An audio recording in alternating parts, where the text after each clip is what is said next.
बिस्मिल्लाहिर्रहमानिर्रहीम। अस्सलाम वालेकुम नादरीन, आप यूट्यूब चैनल देख रहे हैं। मैं इमरान खान हूँ। कुछ चीज़ें मैंने आपको कहा था पिछले वीलॉग में मैं आपके साथ शेयर करूँगा। कादी फ़ायद ईसा साहब ने कौन सी ऐसी 3 चीज़ें की हैं जिनकी वजह से पूरा का पूरा इलेक्शन जो है उसका प्रोसेस ख़राब हो गया है और पाकिस्तान एक बहरान से दो चार हो गया है।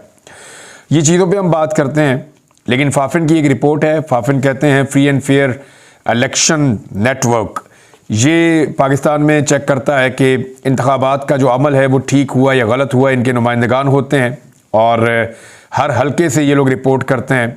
फाफिन की जो रिपोर्ट है, नॉर्मली जो फाफिन की रिपोर्टें हैं वो PMLN को सूट कर रही होती हैं, लेकिन इस मरतबा इस बड़े पैमाने पर धांधली हुई है कि उन्होंने भी जो रिपोर्ट जारी की है वो भी मुस्लिम लीग नून को सूट नहीं कर रही। मुस्लिम लीग नून हर उस शख्स को गाली दे रही है जो इलेक्शन में धांधली के बारे में बात भी करता है, चाहे वो कोई कमिश्नर है, चाहे वो कोई और ऑफिसर है, कोई रिटर्निंग ऑफिसर है, कोई RO है, कोई और निज़ाम है, कोई पॉलिटिकल पार्टी है। मौलाना फजलुर रहमान के ऊपर भी इन्होंने चढ़ाई कर दी है। तो ये देखें, फाफिन के मुताबिक इलेक्शन एक्ट का तकाजा है कि ROs ने फॉर्म 47 इंतखाबी उम्मीदवारों और उनके एजेंट्स और मजाज मुबस्सरीन की मौजूदगी में बनाने होते हैं। यानी एजेंट्स भी आएंगे सियासी जमातों के, और जो उम्मीदवार हैं वो भी मौजूद होंगे, और जो मुबस्सरीन हैं, जो लोग उसको देखने के लिए आए हैं, नज़र रखने के लिए, उनकी मौजूदगी में बनाएंगे। अब इस वक्त जो 260 इंतखाबी हलके हैं उनमें से 135 के ROs ने तमाम कानूनी तकाजे पूरे नहीं किए। यानी 260 हलकों में इलेक्शन हुआ, 135 में कानूनी तकाजे ही पूरे नहीं हुए। ये आपके इलेक्शन की क्रेडिबिलिटी है कि आधे से ज़्यादा हलकों में फाफिन ने जो है वो एतराज़ उठा दिया है। फाफिन की रिपोर्ट में कहा गया कि ROs ने कौमी असम्बली के 135 हलकों में फाफिन मुबस्सरीन को नताइज की तैयारी का मुशाहिदा करने ही नहीं दिया। जो मुबस्सरीन है, जो देखना चाहते थे कि पता चले नतीजा कैसे बन रहा है, उनको आने ही नहीं दिया और मुशाहिदे से रोके गए। जो मुबस्सरीन हैं उनके हलकों में से 46 में पाकिस्तान तहरीक इंसाफ की हमायत याफ्ता उम्मीदवार, मुस्लिम लीग नून के 43 और पीपल्स पार्टी के 28 उम्मीदवार जो हैं वो जीते हैं। यानी नून लीग के 43 ऐसे हैं और पीपल्स पार्टी के 28 ऐसे हैं जहां पे बिल्कुुल उन्होंने आने नहीं दिया करीब। इलेक्शन कमीशन के अमले ने फटकने नहीं दिया फाफिन को भी और मुबस्सरीन को भी। और 65 इंतखाबी जो हलके हैं उनके नताइज की तैयारी में इंतखाबी उम्मीदवारों और उनके एजेंट्स को जायजे से रोका गया, और ऐसे हलकों में जो है वो ज़्यादातर जो कामयाबी है वो PMLN के पास है। और फाफिन के मुताबिक रिटर्निंग ऑफिसर के इस अमल से इंतखाबी शफाफियत के लिए इलेक्शन कमीशन की काविशें मुतासर हुई हैं। यानी जो कुछ भी ROs कर रहे थे उससे जो इंतखाबात हैं वो फ्री एंड फेयर नहीं रहे। रात 2 बजे तक नताइज की जो तैयारी की कानूनी मोहलत थी वो सिर्फ 4 इंतखाबी हलकों के अंदर उसके ऊपर अमल हुआ है। 80 हलकों में से 42 में जो रिकॉर्ड मैसर है वो टेम्पर्ड है, उसके शवाहिद जो हैं और थैले जो हैं वो खोले हुए थे। इंतखाबी उम्मीदवार या एजेंट्स के बगैर खोले गए वो थैले। ROs ने कौमी हलकों में फॉर्म 45 की गिनती 53 गलतियों की निशानदेही करके प्रिजाइडिंग ऑफिसर से दुरुस्ती करवाई। यानी ये जो चीज़ें अब सामने आ रही हैं ये साफ साफ बता रही है कि धांधली किस लेवल पे हुई है और किस तरीके से हुई है। अब इसके ऊपर कुछ तजावीज़ हैं जिनके ऊपर अमल दरामद करके इस सारे अमल को दुरुस्त किया जा सकता है। वो तजावीज़ क्या है कि इलेक्शन कमीशन जिन हलकों को चैलेंज किया गया है उनके नताइज का ऑडिट करे, और जिन हलकों के नताइज को चैलेंज किया गया है इनकी जांच पड़ताल की जाए। जब ऑडिट किया जाए तो सियासी जमातों के उम्मीदवारों को और आज़ाद मुबस्सरीन को शामिल किया जाए। यानी दोनों जमातों के उम्मीदवार, उनके नुमाइंदगान आए, और आज़ाद मुबस्सरीन यानी मीडिया के लोग और दीगर जो मुबस्सरीन होते हैं वो भी आएँ। और इलेक्शन के बाद की सूरत हाल का तकाजा है कि इलेक्शन कमीशन फौरी तौर पर रद्द अमल दे और मामले की जो टेक्निकल तहकीकात हैं वो कराई जाएँ। टेक्निकल तहकीकात का मतलब यह है कि थंब इम्प्रेशन, पेपर, हर चीज़ को चेक करना है। वो कुछ चीज़ें आगे बताई भी हैं। सरकारी दस्तयाब इलेक्शन दस्तावेज़ात पर तहकीकात की जाएँ, तमाम दस्तावेज़ात जो हैं उनको महफूज रखा जाए, उनके ऊपर तहकीकात की जाएँ। प्रिजाइडिंग ऑफिसर की सील के साथ बैलेट पेपर्स के बैग या RO की सील के साथ खोले गए बैग्स को देखा जाए, ये कैसे खोले गए हैं। बैलेट पेपर्स अकाउंट के बैग, जारी बैलेट पेपर्स की अकाउंट फाइलें, इंतखाबी फहरिस्त की मार्क कॉपी को देखा जाए। यानी वो सारा रिकॉर्ड चेक किया जाए जो इस प्रोसीजर के अंदर इस्तेमाल होता है। 1 बाय 1 देखा जाए कि किसी जगह से अगर कोई पेपर या कोई वोट गायब है तो वो फिर कहाँ है। यानी जो उम्मीदवार है उसको जब वोटर वोट डालने आते हैं तो हर वोटर अपना अंगूठा लगाता है, तो एक अंगूठे के साथ दूसरा अंगूठा नहीं मिलता। और जब धांधली की जाती है तो एक ही आदमी कई कई वोटों के ऊपर अंगूठा लगा देता है, तो वो फिर पकड़े जाते हैं। तो ये सारी एक फोरेंसिक ऑडिट इस तरह से होता है। गिनती में शामिल और खारिज किए गए वोट जिनको ज़ाया किया गया है उनका बाकायदा जायज़ा लिया जाए कि वो ज़ाया किए गए हैं या ज़ाया हो गए थे, यानी ये भी देखा जाए ना कि बदनीयती तो नहीं है इसके अंदर। और फिर पहले मरले में उन्होंने कहा कि दस्तावेज़ात बशमूल नतीजा फार्म के दुरुस्त मुकम्मल दस्तयाब होने का जायज़ा लिया जाए। दूसरे मरले में गैर तस्दीक शुदा फार्म के इंतखाबी नताइज पर असरात का जायज़ा लिया जाए, कि ऐसे फार्म जो तस्दीक शुदा ही नहीं है उनके असरात का जायज़ा लिया जाए। और इलेक्शन ऑफिशल्स का भी एहतसाब किया जाए जिन्होंने ये इलेक्शन करवाया है। और 15 लाख का अमला तैनात हुआ था, वो क्यों नहीं ठीक तरीके से काम कर सके। फार्म 45 की मुख्तलिफ कापियों की तहकीकात जो है उसके ऊपर वजाहत की जाए। अगर इंतखाबी खिलाफ वर्जियाँ की गई हैं तो वो पोलिंग स्टेशन या पूरे हल्के में दोबारा पोलिंग करवाई जाए, वो इलेक्शन ही वहाँ पर दोबारा करवाया जाए।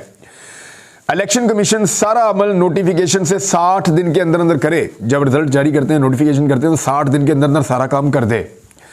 और जब वो अपना फैसला दे दे और उससे गैर मुतमईन हो उम्मीदवार, तो वो 30 दिन के अंदर सुप्रीम कोर्ट ऑफ पाकिस्तान से रुजू कर ले। ये फाफर ने कुछ दी हैं जी तजावीज़। अब आ जाए इस बात के ऊपर कि कमिश्नर के मामले के ऊपर जो इलेक्शन कमीशन है वो कह रहा है जी तहकीकाती कमेटी हम तश्कील दे रहे हैं। बात यह है जो भी तहकीकाती कमेटी होगी वो किसके अंडर में होगी? वो होगी चीफ इलेक्शन कमिश्नर के अंडर में। तो वो कैसे तहकीक करेगी इन सारी चीज़ों की, इन इल्ज़ामात की? और जो इल्ज़ामात काजी फ़ायद ईसा साहब पे लगे हैं उनकी तहकीकात अगर अदलिया करेगी और काजी फ़ायद ईसा साहब बैठकर सुनेंगे तो कैसे तहकीकात होंगी? मेरे ख्याल में इंसाफ भी यही है और लोग ये मुतालबा कर रहे हैं कि चीफ इलेक्शन कमिश्नर और काजी फ़ायद ईसा साहब अपने आप को इन चीज़ों से अलग करें और फिर अदलिया का फुल बेंच इस सारे मामले को सुने। और उसके अलावा अगर इलेक्शन कमीशन के इस मामले की तहकीकात करनी है तो वो फिर इंडिपेंडेंट बॉडी करे, इलेक्शन कमीशन के ज़ेरे असर वो नहीं होना चाहिए। बलूचिस्तान के अंदर इंतखाबात में धांधली के हवाले से बहुत ज़्यादा एहतजाज हो रहा है। अभी 4 जमाती इत्तेहाद ने पहिया जाम हड़ताल की कॉल दे दी है और बलूचिस्तान की मुख्तलिफ कौमी शाहराहों को ट्रैफिक के लिए बंद कर दिया गया है। और मैं पहले भी आपको बता चुका हूँ कि बलूचिस्तान के हालात अच्छे नहीं हैं। कोयटा से कराची जाने वाली शाहराह बंद है, पंजाब के साथ लगने वाले रास्ते बंद हैं और इसके अलावा जो गवादर शहर के इलाके सरबंद के मुकाम पर गवादर कराची जो शाहराह है जिसको आप कहते हैं कोस्टल हाईवे, वो भी बंद है और मुख्तलिफ इलाकों के ऊपर जो है वो एहतजाज हो रहा है। तो पहिया जाम हड़ताल बलूचिस्तान में चल रही है। 4 बड़ी जमातों ने हड़ताल की है और ये जमातें जो है national Balochistan national party, Pakhtunkhwa Milli Awami party, Hazara democratic party और नेशनल पार्टी की कॉल है। अभी पाकिस्तान तहरीक इंसाफ इसका हिस्सा नहीं है। पाकिस्तान तहरीक इंसाफ के लोग अपने तौर पे एहतजाज कर रहे हैं। पाकिस्तान पीपल्स पार्टी और PMLN जो हुकूमत लेने से भाग रहे थे, अब उनको हुकूमत लेनी पड़ रही है। उसकी वजह यह है कि उनको ये पता चल गया है और उनको ये इशारा दे दिया गया है कि आपको ये हुकूमत लेनी पड़ेगी, क्योंकि इस हुकूमत के लिए तो इतनी धांधली की गई है। पीपल्स पार्टी को लगभग कराची की और हैदराबाद की और आसपास की वो सीटें जितवाई गई जिन सीटों पे उनका हक नहीं था, यानी 20 सीटें पीपल्स पार्टी के पास इजाफी हैं। PMLN के पास जो सीटें इजाफी हैं उनकी तादाद लगभग 60 या इससे ज़्यादा है और वो पाकिस्तान तहरीक इंसाफ की सीटें छीनी गई हैं इन दोनों की जानिब से। तहरीक इंसाफ का ये कहना है कि उनके साथ जो धांधली हुई है उसमें एटलीस्ट तकरीबन उनसे जो सीटें छीनी गई हैं उनकी तादाद 70 से 80 के दरमियान वो लोग मानते हैं कि इतनी सीटें उनसे छीनी गई हैं। 179 नशिस्तों के ऊपर फॉर्म 45 के मुताबिक वो कामयाब हुए थे। अब पीपल्स पार्टी को जब पता चला कि हुकूमत में आना पड़ेगा तो अब वो पावर शेयरिंग के फार्मूले के ऊपर काम कर रहे हैं और वफाकी काबीना में शमूलियत के लिए रजामंद हो गए हैं। स्पीकर का ओहदा उन्होंने पहले ही मांग लिया था, वो ले रहे हैं और अब पीपल्स पार्टी को ये समझ आ गई है कि हमें वफाकी काबीना का हिस्सा बनना पड़ेगा। नून लीग ने एक बड़ा दाव खेला था लेकिन पीपल्स पार्टी ने इसके साथ साथ जो पंजाब में ब्यूरोक्रेसी है उसके अंदर अपना हिस्सा मांग लिया है। यानी मैं आपको बता देता हूँ पॉलिटिकल पार्टी के अपने अपने फेवरेट ब्यूरोक्रेट्स भी होते हैं। नून लीग के अपने ब्यूरोक्रेट्स हैं वो उनको सपोर्ट करते हैं, इसी तरह पीपल्स पार्टी के अपने ब्यूरोक्रेट्स हैं वो उनको सपोर्ट करते हैं, PTI के भी सपोर्टर हैं ब्यूरोक्रेट्स, वो सपोर्ट करते हैं। तो पीपल्स पार्टी और नून लीग का ये वतीरा है कि वो जैसे ही आते हैं अपने ब्यूरोक्रेट्स को नवाजते हैं और उनके ज़रिए से फिर निज़ाम को कंट्रोल करते हैं, हर चीज़ को कंट्रोल करते हैं। तो पीपल्स पार्टी ने ब्यूरोक्रेसी के अंदर अपना हिस्सा मांग लिया है कि जहाँ फलां जगह पे जहाँ पे हमारे लोग मौजूद हैं वहाँ पे, यानी वो पुलिस के अंदर पोस्टिंग मांगेंगे, वो डीसीज मांगेंगे अपने, वो कमिश्नर्स अपने मांगेंगे और उन्हीं के ज़रिए से फिर मामला आगे चलाए जाते हैं। करप्शन भी इसी अंदाज में होती है। बिलावल ने एक स्टेटमेंट दिया और बड़ा इंटरेस्टिंग स्टेटमेंट है।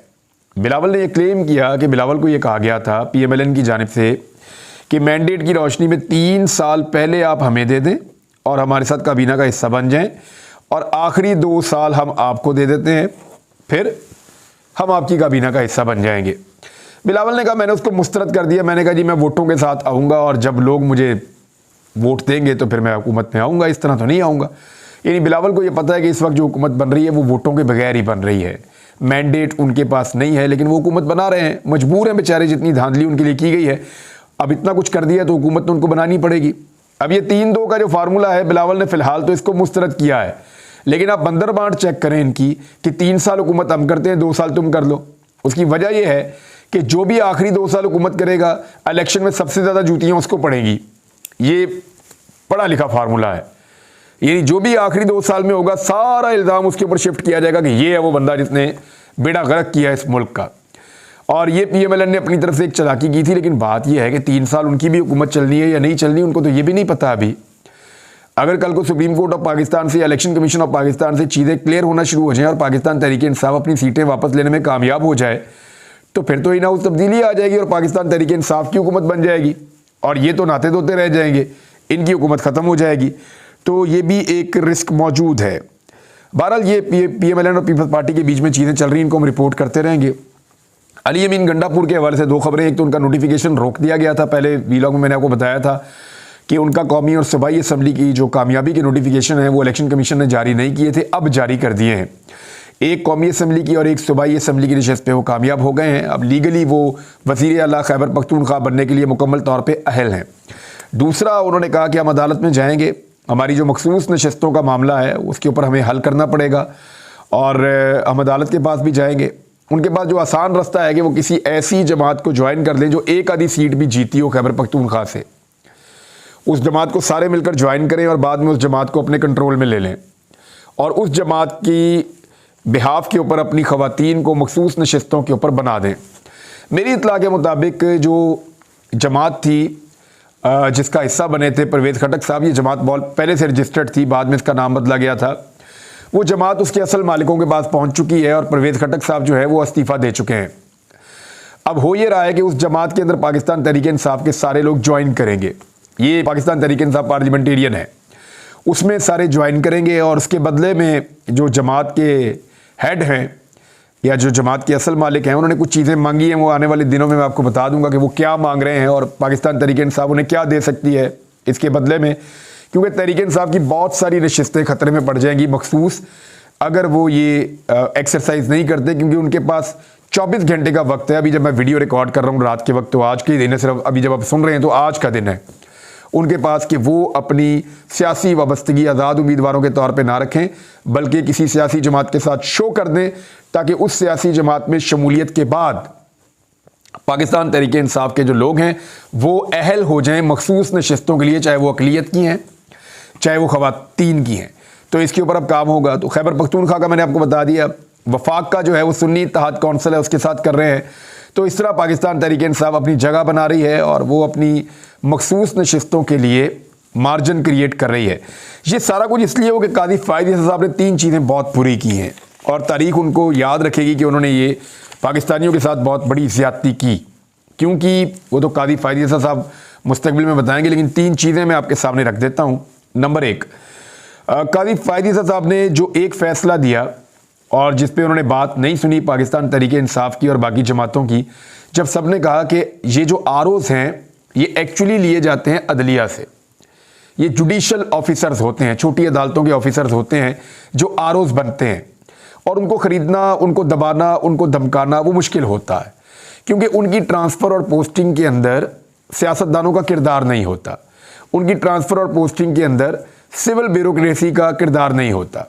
वो अदलिया का एक अलहदा स्ट्रक्चर है, वो वहाँ से कंट्रोल होते हैं, लिहाजा उनके ऊपर उतना दबाव नहीं हो सकता, तो उनके ऊपर एतबार ज़्यादा किया जा सकता था। लेकिन इस मरतबा क्योंकि धांधली करनी थी तो आरओज़ बना दिए गए ब्यूरोक्रेट्स या सरकारी अफसरान, इसके ऊपर बड़ा एतराज़ किया गया था। लेकिन कादी फ़ायद ईसा साहब ने बात ही नहीं सुनी। हालांकि लाहौर हाई कोर्ट से ये फैसला आ गया था कि ये आरओज़ सही इलेक्शन नहीं करवा पाएंगे, लेकिन इसके बावजूद कादी फ़ायद ईसा साहब ने उसको उड़ा दिया, लाहौर हाई कोर्ट की बात नहीं सुनी और नतीजा ये निकला कि आरओज़ ने दबाकर धांधली की है और अब आपके सामने है सारी सूरत हाल। नंबर 2 जो कादी फ़ायद ईसा साहब ने किया वो बल्ले का इंतखाबी निशान जो छीन लिया पाकिस्तान तहरीक इंसाफ से, एक स्याह फैसला है, पाकिस्तान की तारीख में लिखा जाएगा। पेशावर हाई कोर्ट ने बल्ले का निशान वापस किया था कि ये आप जुर्माना कर सकते हैं एक पॉलिटिकल पार्टी को, आप करोड़ों लोगों से उनका इंतखाबी निशान नहीं छीन सकते। अगर आप ये करेंगे तो पाकिस्तान में मंडियां खुल जाएंगी, क्योंकि ये सारे जब आज़ाद जीतेंगे तो इनको खरीदने के लिए मंडियां लग जाएंगी, हॉर्स ट्रेडिंग होगी जो आजकल हो रही है। तो ये कादी फ़ायद ईसा साहब ने बड़ा मायूस कुन फैसला दिया और पेशावर हाई कोर्ट के फैसले के भी खिलाफ गए और बल्ले का निशान इमरान खान साहब से छीन लिया। उसके बाद सारे उम्मीदवार आज़ाद हो गए हैं, अभी तक मंडियां चल रही हैं और जो मखसूस नशिस्तें हैं पाकिस्तान तहरीक इंसाफ की वो भी खतरे में हैं। ये दूसरा था। तीसरा, लेवल प्लेइंग फील्ड के हवाले से पाकिस्तान तहरीक इंसाफ जब गई तो कादी फ़ायद ईसा साहब ने बहुत अजीब तरीके से मजाक उड़ाया इस सारे मामले का और इसके ऊपर किसी किस्म का इंसाफ नहीं किया। पूरी दुनिया की रिपोर्टिंग आज ये बता रही है, आलमी सतह पर तमाम अखबारात, तमाम जरीदे, तमाम टीवी चैनल्स, तमाम आलमी मुबस्सरीन सब के सब ये कह रहे हैं कि टिका के धांधली हुई है और लेवल प्लेइंग फील्ड नहीं थी, लेकिन कादी फ़ायद ईसा साहब को कुछ दिखाई नहीं दिया। ये वो ज़्यादतियाँ हैं जो सुप्रीम कोर्ट ऑफ पाकिस्तान की जानिब से हुई हैं बदकिस्मती से, और आज हम वहाँ खड़े हैं जहाँ हमें कभी नहीं होना चाहिए था। अब तक के लिए इतना ही। अपना ख्याल रखिएगा, अपने इस चैनल का भी। अल्लाह हाफिज़।